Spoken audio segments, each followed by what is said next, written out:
Hello guys! For today's video, gagawa tayo ng lumpiang toge. Ayan, simple lang ating mga ingredients. Siyempre, ang ating mga veggies.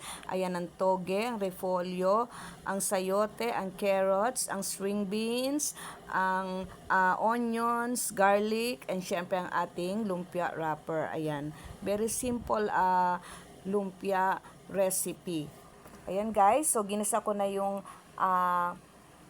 onion at garlic at ang ating carrots.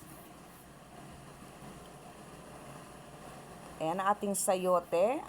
Ayan, napakadali lang siyang lutuin. Ang ating string beans, ayan, iwahiwa ko lang siya ng maliliit. Ayan, nag-crave kami ngayon sa lumpiang toge. Ayan, kaya yan ang aking naisipang gawin. So, nilagyan ko ng konting pampalasa. Ayan, konting fish sauce. Ayan, konti lang guys kasi meron tayong ginawang sauce or sausawan ng ating lumpiang toge. So, i-mix lang natin siya, igisa lang natin. Wag nating i-overcook ang mga gulay. Ayan, half cook lang dapat ang ating gawin kasi ipa-fried pa natin siya. So, ayan ang ating toge. So, ayan, nilinis ko ng maigi ang toge dyan guys. So, i-mix lang natin siya. Ayan, huwag na natin siyang lagyan ng water. Ayan, kasi watery na yung ating mga veggies. So, pagka binalot natin siya sa wrapper, hindi siya mag-moist. So, ayan, naglagay tayo dyan ng magic syrup. Ayan, bira lang ako gumamit ng magic syrup guys. So, ayan, diyan ko lang siya ginamit sa paggawa ko ng lumpia para medyo may lasa ang ating lumpiang toge. So, inilagay natin yung ating repolyo or cabbage. So, ayan, mix lang natin. So, half cook lang ang gawin natin dyan guys kasi ipa-fried pa natin yan. Ayan, very healthy ang ating recipe ngayon.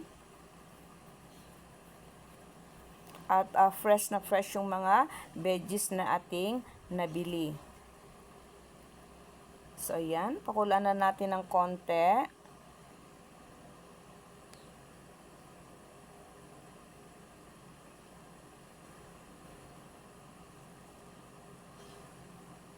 Ayan, pwede rin natin siyang hindi balutin ng lumpia wrapper. Ayan, pwede rin natin kainin ng fresh. So, ayan, luto na yung ating veggies. Ayan, luto na siya. So, mag-i-start na tayo dyang balot sa lumpia wrapper.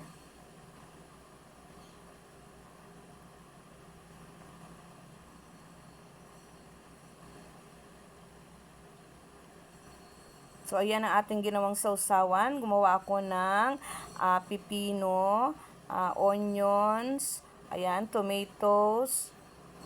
Nilagyan ko siya ng vinegar and konting soy sauce. At nilagyan ko rin siya ng black pepper. So, ayan, nagbabalot na tayo dyan, guys. So, ayan, after nyan, pwede na natin siyang ilagay sa freezer para anytime na tayo'y gusto nating mag-fried ng lumpia. So, very easy. Kukunin na lang natin at then ready to fry na. So, ayan, pwede nating breakfast, lunch, snack. Ayan. Kahit wala ng rice, pwede nating kainin ang ating lumpia toge. Ayan, veggies. Puro vegetable yan, guys. So, ayan. Nilagyan na natin ng konting water yung dulo para dumikit siya.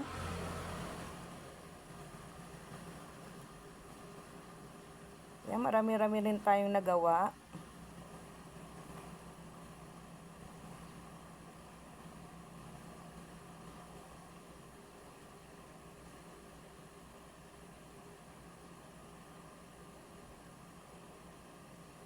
Ayan, maganda yung ating nabiling wrapper kasi firm siya. Hindi siya yung katulad ng iba na nasisira, nabubutas.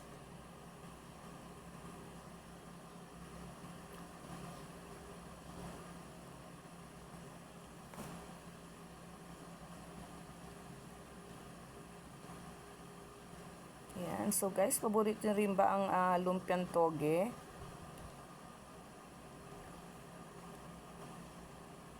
Ayan, pwede rin natin siyang gawing lumpiang sariwa. Ayan, lagyan natin ng peanut butter or peanuts. Ayan. Tapos press lang yung ating wrapper.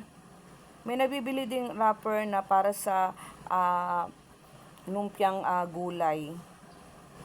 So, pwede na natin siya ibalot sa dahon ng lettuce. Ayan, masarap din siya.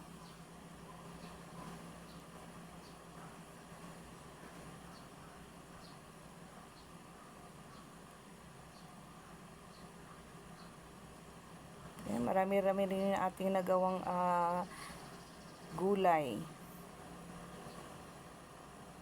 Ayan, maganda siya guys kasi anytime na gusto mong kumain, ayan, ipa-fried mo na lang. So, ayan ang ating mga nagawa. Marami-rami rin siya guys. So, ilagay lang natin yan sa freezer at kukuha lang tayo ng ating pang fried. So, ayan, pininaid ko na siya. Pinito ko na yung ating lumpiang toge.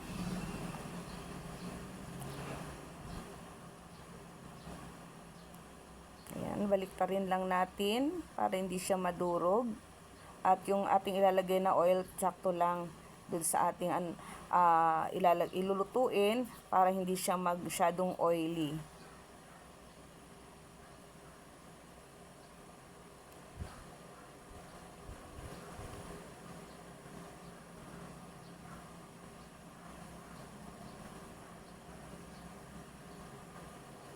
So, ayan guys, halos luto na yung ating lumpiang toge. Ayan. So, i-transfer lang natin siya sa isang plate. At ang ating ginawang sauce, ayan, ready to eat na. So, that's all for today's video guys. Thank you for watching. Please like, comment, and share. Bye!